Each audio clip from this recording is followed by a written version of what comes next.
Good afternoon, everyone. I welcome you all to this next lecture of Dynamics of Machine. And in this lecture, we are going to see few of the numericals regarding the balancing, uh, balancing of locomotives and engines, which we studied in the previous lectures. Okay, so also main focus will be on the problems which are related to locomotives, that is the effect of partial balancing of locomotives. So what were the effects? The first effect was the hammer blow that we studied. Okay, so because of partial balancing of the locomotives, one effect was the hammer blow. Another effect was the swaying couple, and the third effect was to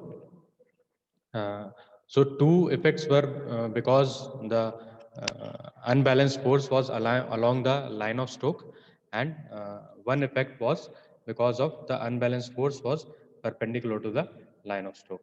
Okay, so the effect of perpendicular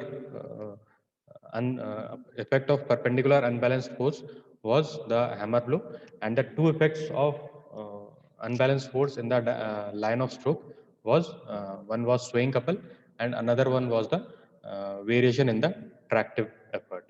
Okay, so regarding that, we'll see the numericals.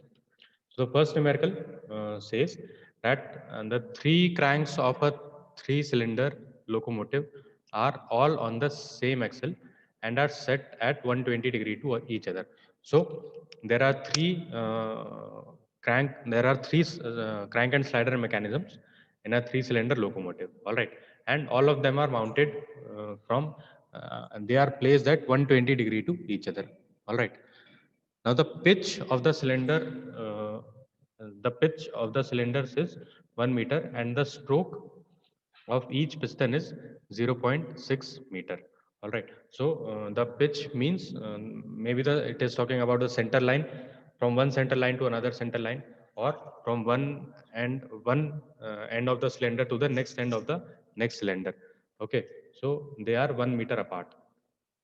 Okay, now, uh, and stroke length is given as 0.6 meter for each piston. The reciprocating masses are 300 kg for inside cylinder and 260 kg for each outside cylinder. So since there are three cylinders, so two cylinders are having mass of 260 kg, and one cylinder is having mass of 300 kg. Okay. Now, what is meant by inside cylinder and outside cylinder? Outside cylinder, and the plane of rotation of the balanced masses are 0.8 meter away from the inside crank. So when we'll see the positioning, we'll draw the positioning of the planes, then we'll be able to understand what is inside cylinder and outside cylinder, and hence the location of the planes of the balancing planes. Okay. Now, if the 40% of reciprocating parts are to be balanced, the reciprocating parts are to be balanced partially, that is 40%. Okay, then find the magnitude and the position of the balanced masses required at radius of 0.6 meter. All right, so we need to determine the magnitude and position of balanced mass. And second is the hammer blow per wheel when the axle makes 6 RPS. RPS means revolutions per second. All right. So let's first draw this figure, the position of planes and the angular position of the cranks. So A, B, C are the three cranks, and their location is as it is given in the question, that they are 1 meter apart from each other. Okay, so this is 1 meter, and also the balancing planes are at a distance of 0.8 meter from the inside cylinder.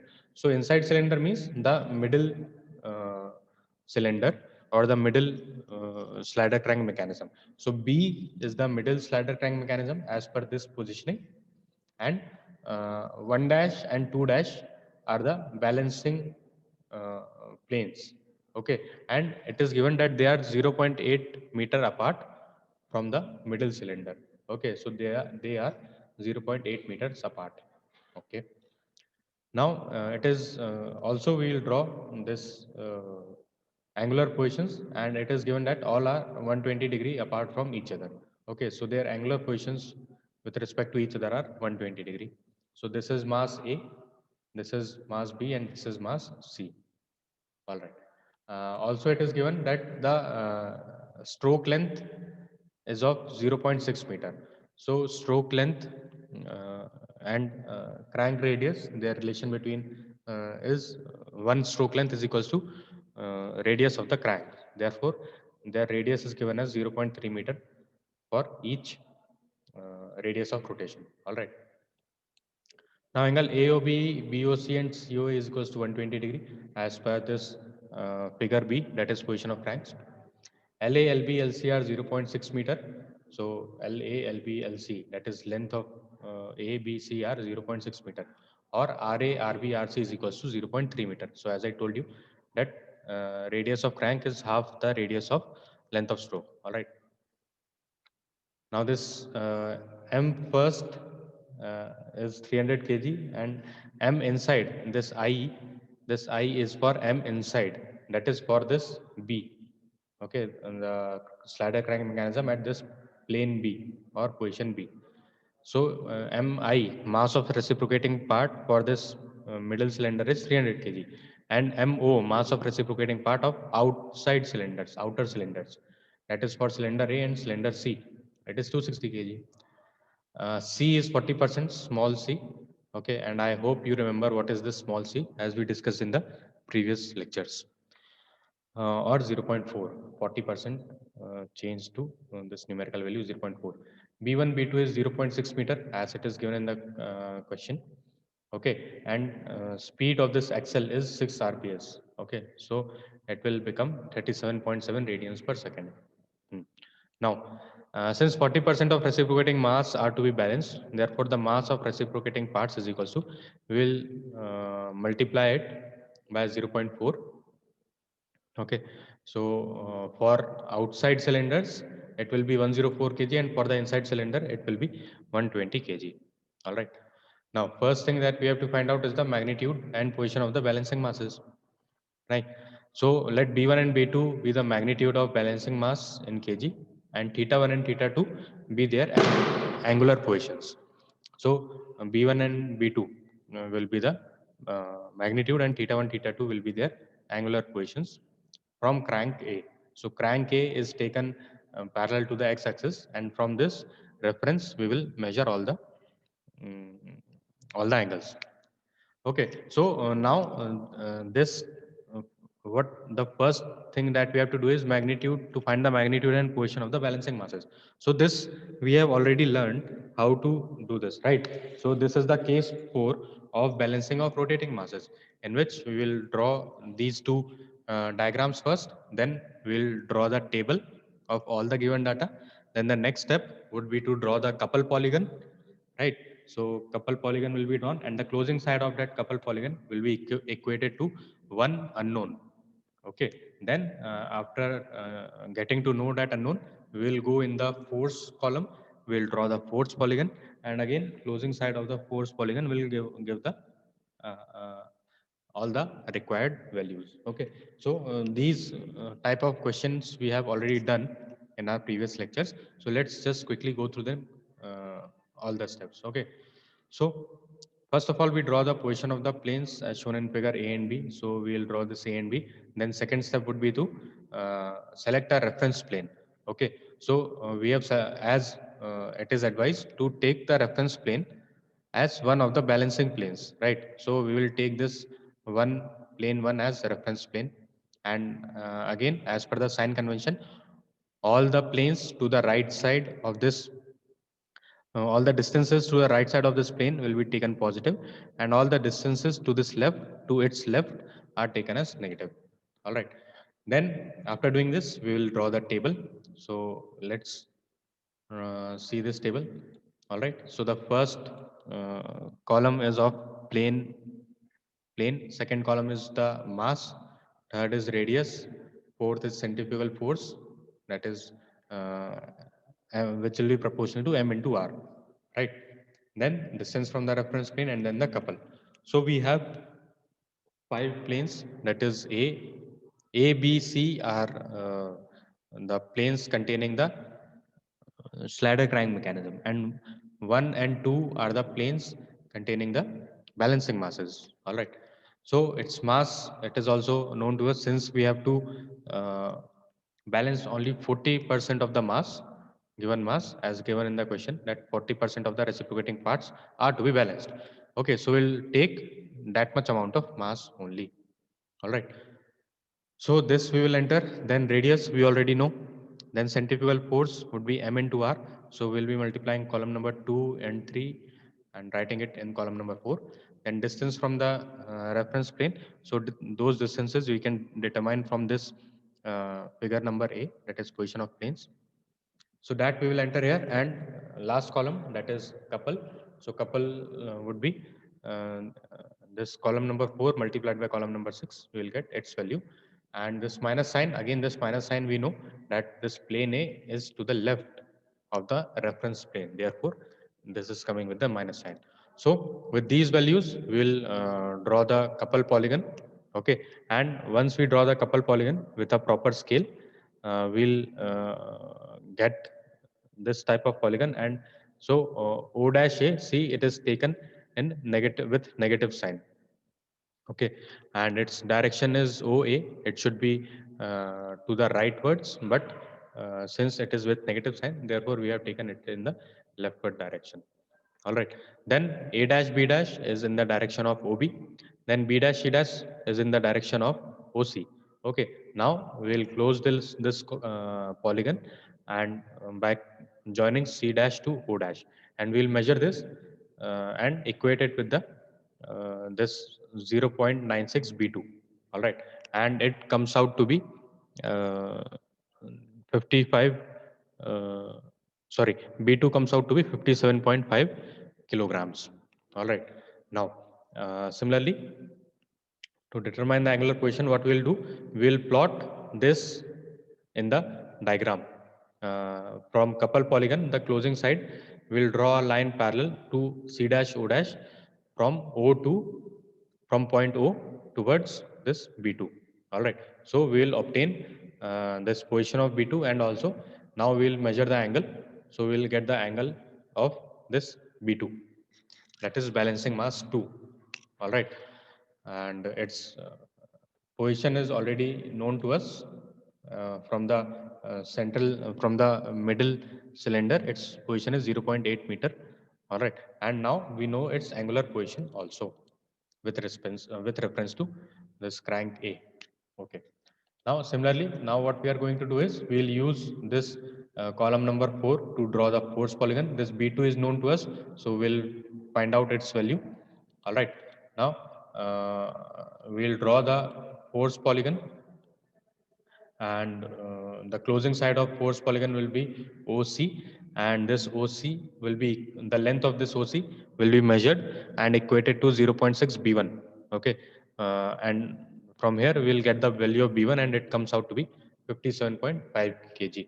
All right, and now what we'll do, we'll take its direction and plot it on the position of cranks, that is figure number B, and measure its angle from with reference to this plane A.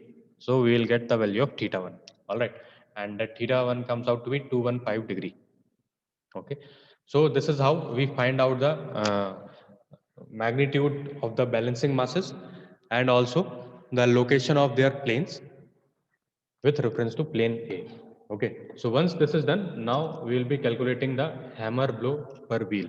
Okay, so the hammer blow would be B1 omega square into small b1. All right, so this comes out to be 49035 Newton, or 49.035 kilonewtons. All right, so this is how we are going to calculate this hammer blow per wheel. Okay, this omega, where we get this omega from? This speed is given to us in radians per second, so that we converted into this is rotations per minute, RPS. So we'll convert it into radians per second. All right. So this is how we get the value of omega. Hmm.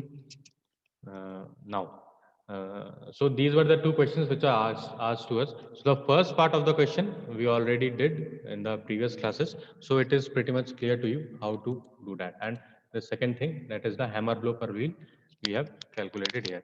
Let's see another question to get more clarity regarding to this type of topics. So the next question is the following data refer to a two-cylinder locomotive with cranks at 90 degree.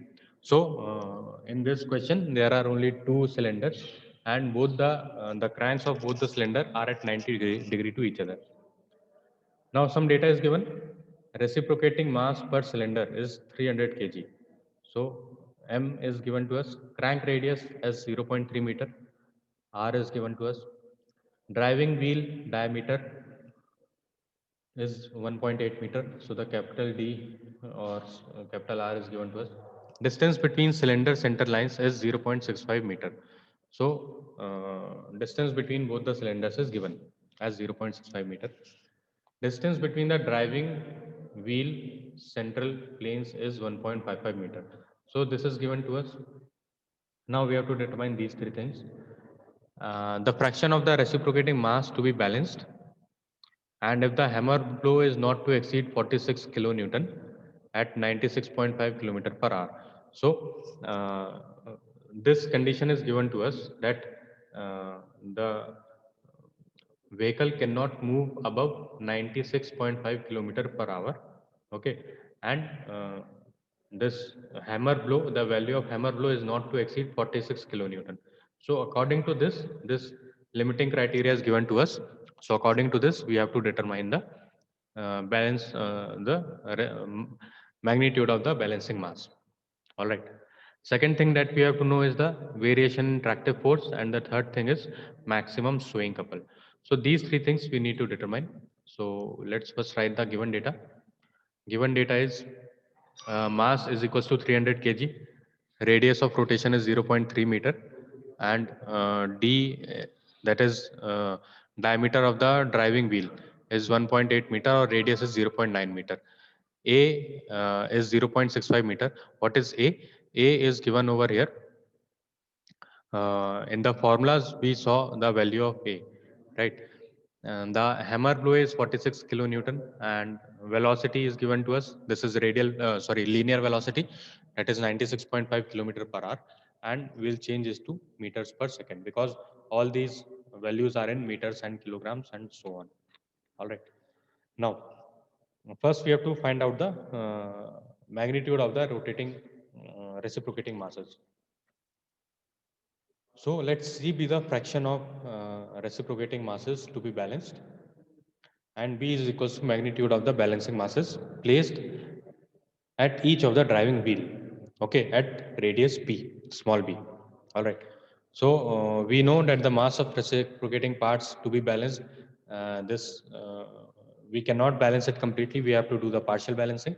So C is the fraction that we have to multiply with the given mass of the reciprocating parts. That is C into 300. Okay. Now we'll draw the diagram. So total distance between center lines of both the wheels is given to us as 1.5 meter. Okay, and the total distance between the cylinders. So these are wheels. Okay, and the cylinders are inside the location of the wheels. Okay, so cylinders, it is given to us as it is 0.65 meter apart from each other. So this distance is 0.65 meter. Now we know this distance, and total distance between these two wheels are known. So therefore we can calculate this distance between cylinder and wheel, and it comes out to be 0.45 meter. All right. And since it is given in the question that the balancing mass is to be placed on the wheels, okay. So therefore, the plane of the balancing mass would be the same as plane of wheels. All right. So this location of wheels, that is location of the mass, is already known to us. And also the angular position of the cranks from each other. So they both are 90 degree at 90 degree to each other, and this radius of crank radius is given to us as 0.3 meter. All right. So this we already know. This mass would be 300 into C. Why? Because this much amount we have to balance. Okay, and not a total 300 kg. All right. So I hope these two things are clear to you. Now let's move forward.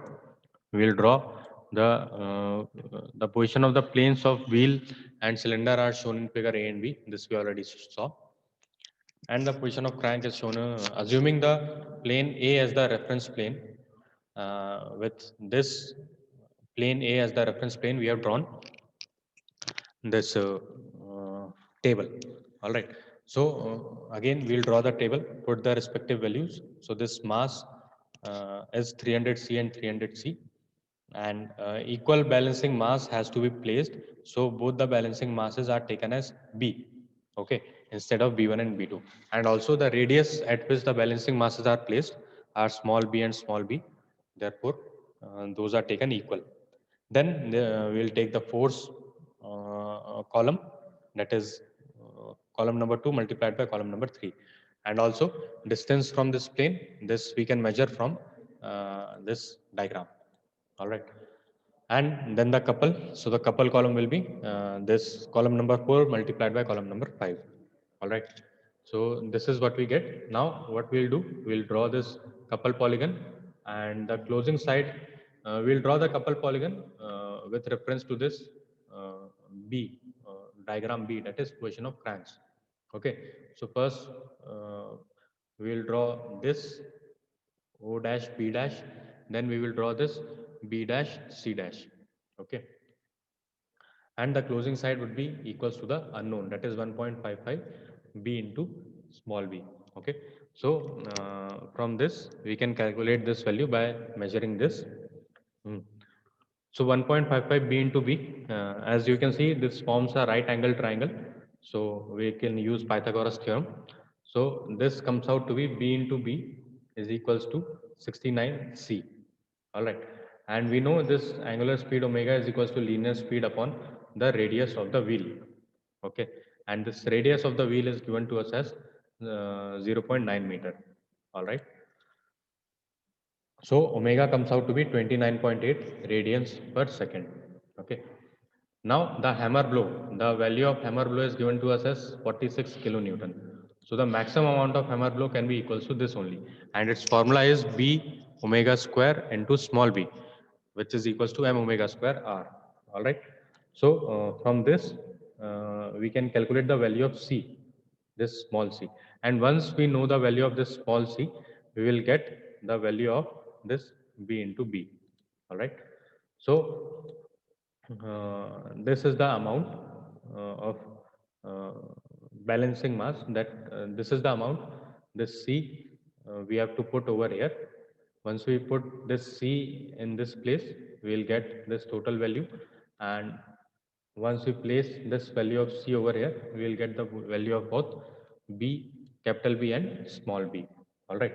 So this is what we needed to find out the fraction of the reciprocating mass to be balanced. So this fraction is 0.75, or almost it is equals to 3 by 4. Okay. So 3/4 of this reciprocating part is to be balanced. All right. So this was the first thing. Now the second thing is variation in tractive force. So as we know this formula, that it is plus minus under root 2 1 minus C m omega square r. So all these values are known to us. Just keep these values and we'll be able to calculate the answer. See this C we calculated in the previous case, and this value of omega also we calculated over here in the this hammer first portion of the question. Okay. So these this is all we are going to put over here, and we'll get this value. And the variation in tractive force or variation in tractive effort comes out to be 28.14 kilonewton. And the second thing is maximum swaying couple. So I hope you remember this formula. It is A into 1 minus C under root 2 into m omega square r.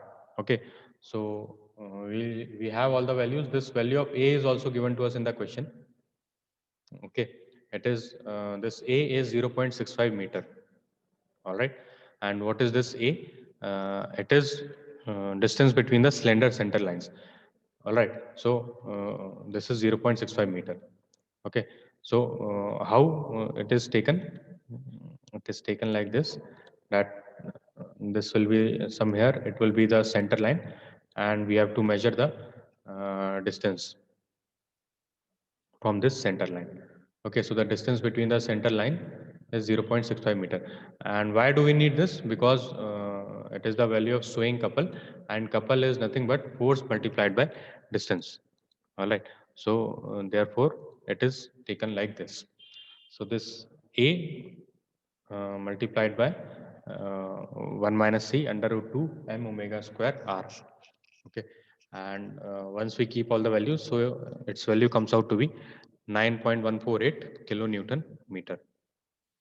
So these are the two numericals which I had to discuss in today's class.